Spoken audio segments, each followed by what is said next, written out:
हरिओम प्रिय दर्शकों, यदि आपकी कर्क राशि या कर्क लग्न है तो इस वीडियो को पूरे ध्यान से देखिएगा, समझिएगा। इस वीडियो में हम समझने वाले हैं, जैसे कि आपने थंबनेल में पढ़ा कि अचानक सब कुछ बदल जाएगा। 23 सितंबर से जो ग्रह स्थिति में परिवर्तन होने जा रहा है उसका प्रभाव हमारे जीवन में क्या पड़ेगा, ये हम समझेंगे। प्रिय दर्शकों, 23 सितंबर को ग्रहों में जिन्हें युवराज की पदवी प्राप्त है वो बुध अब अपना राशि परिवर्तन करने जा रहे हैं। बुध का परिवर्तन 20 से 25 दिन में होता रहता है, कई बार थोड़ा जल्दी या तो बाद में होता है, पर मैक्सिमम टाइम 20 से 25 दिन में होता है। और बुध का परिवर्तन ये जो अब होने जा रहा है 23 सितंबर को, इसे महापरिवर्तन कहा जा सकता है, क्योंकि बुध अब अपनी ही राशि कन्या राशि में गोचर करेंगे और कन्या राशि में गोचर करते हुए आपके जीवन में प्रभाव डालेंगे। आपके तृतीय भाव और व्यय भाव के अधिपति होते हुए और आपके तृतीय भाव में गोचर करेंगे। और यहाँ पर कुछ महत्वपूर्ण स्थितियां बनने वाली हैं, कुछ योग संयोग बनने वाले, इनको जान लेते हैं, फिर हमें क्या प्रभाव मिलेगा ये जानेंगे। प्रिय दर्शकों, देखा जाए तो कन्या राशि में सूर्य पहले से ही गोचर कर रहे हैं, जिससे बुधादित्य योग का निर्माण हो जाएगा। और केतु भी कन्या राशि में ही गोचर कर रहे हैं, जिससे जड़त्व योग या जड़ बुद्धि योग का निर्माण हो जाएगा। इसके अलावा देखा जाए तो कुछ और स्थितियां हैं। यहाँ पर राहु की भी दृष्टि होगी और मंगल की भी दृष्टि रहने वाली है, जिसका प्रभाव हमें देखने को मिलेगा। प्रिय दर्शकों, ये जो बुध का परिवर्तन है आपके जीवन में कुछ लाभ देगा, कुछ सावधानियां भी रखनी होंगी, क्योंकि बुध आपके लिए बेस है। और देखा जाए आपकी जो कर्क राशि है या लग्न है आपकी, इसके अधिपति चंद्रमा होते हैं और चंद्रमा के ये शत्रु कहलाते हैं, जो कि चंद्रमा तो नहीं मानते परंतु बुध मानते हैं।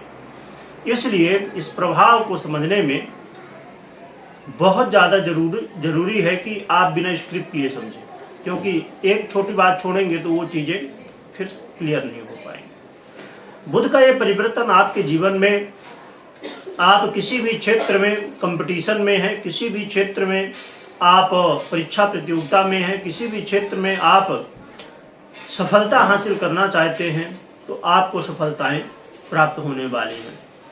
आप खेलकूद के क्षेत्र में हैं तो भी आपको यहाँ पर सफलताएं प्राप्त होंगी।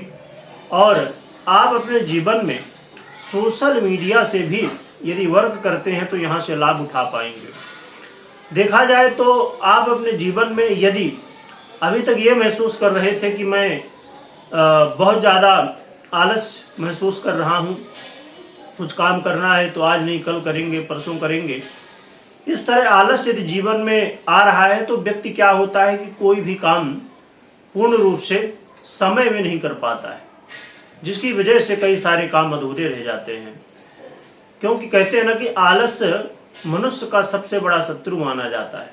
तो आलस से इस समय आपको मुक्ति मिलेगी, आपके अंदर एनर्जी की वृद्धि होती हुई दिखाई देगी और आप महसूस कर पाएंगे कि जिन कामों को आप अभी तक छोड़ रहे थे कि नहीं कल करेंगे, परसों करेंगे, अब परसों का भी काम आज करने की कोशिश करेंगे।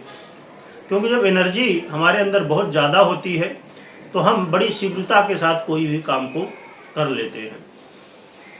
इस समय आपको धार्मिक यात्रा करने का मौका भी मिलेगा, साथ में भगवान के प्रति लगाव, धर्म के प्रति लगाव, आकर्षण आपका बढ़ने वाला है। आप ये देखेंगे कि यदि विद्यार्थी हैं, स्टूडेंट हैं, तो पढ़ाई में मन लगेगा। और यदि आप कहीं दूर जाके, जैसे दूर की बात की जाए कि आप रहते यूपी में हैं, एमपी में हैं, आप मुंबई पढ़ाई करना जाना चाहते हैं, महाराष्ट्र में या अन्य क्षेत्रों में, या आप इंडिया के बाहर जाना चाहते हैं, तो ये सब मौके मिलेंगे। यानी कि बड़ी डिग्री यदि लेना चाहते हैं तो ये आपके लिए बहुत अच्छा मौका रहने वाला है। विदेश से जुड़े हुए हैं तो यहाँ पर लाभ की स्थिति भी बनेगी, परंतु यहाँ पर कुछ समस्याएं भी हैं, उन्हें भी समझना होगा, सावधानियां हैं। एक तो भाई बंधुओं के बीच वाद विवाद की स्थिति देखने को मिल सकती है, और कई बार जैसे मैंने कहा कि आपके अंदर जोश बहुत ज़्यादा होगा, परंतु कई बार हम अधिक जोश में गलतियां भी कर बैठते हैं, तो ये भी स्थितियां बनेंगी। इसलिए कोई भी काम करना है सावधानी के साथ, समझ के, और अच्छे से निर्णय ले लीजिए। किसी चाहिए तो जानकार व्यक्ति की सलाह ले लीजिए, फिर आगे बढ़िए। क्योंकि यदि आप ये देखेंगे कि जल्दबाजी में कोई निर्णय लेते हैं तो कई बार वो फिर बाद में हमको लगता है कि अरे ऐसा नहीं, ऐसा करना चाहिए था। इसलिए पहले से ही समझ लें तो ज़्यादा बेहतर रहेगा। और इसके अलावा आप ये भी देख पाएंगे कि इस समय धन लाभ तो होगा, परंतु व्यय की स्थिति भी बनने वाली है, और सर से संबंधित समस्याएं भी देखने को मिलेंगी। तो आप थोड़ा स्वास्थ्य का भी ध्यान रखिए, और आप अपने जीवन में ये भी महसूस कर पाएंगे कि यदि आप लंबी यात्रा कर रहे हैं तो यात्रा में थोड़ा सा उतार चढ़ाव रहेगा। यात्रा में कुछ अड़चनें आ सकती हैं, जो कि यात्रा करने का मौका तो मिलेगा, परंतु अड़चनें उसमें भी रहेंगी। तो आपको जो है तो इन अड़चनों से कैसे बाहर निकलना, उसके लिए पहले से ही तैयारी बना के रखना चाहिए। तो देखा जाए तो बुध आपको लाभ काफ़ी दे रहे हैं, कुछ समस्याएं भी दे रहे हैं, यानी मिली जुली स्थितियां हैं। अब रही बात कि आपको क्या उपाय करना चाहिए, तो उपाय के रूप में सबसे सरल है माँ जगदम्बा की आराधना करना, जिससे आपके जीवन में जो समस्याएं हैं वो दूर होंगी। और कोई भी महत्वपूर्ण निर्णय ले रहे हैं आप, तो पहले अपनी जन्म कुंडली का विश्लेषण करवाइएगा, इसके बाद निर्णय लीजिएगा।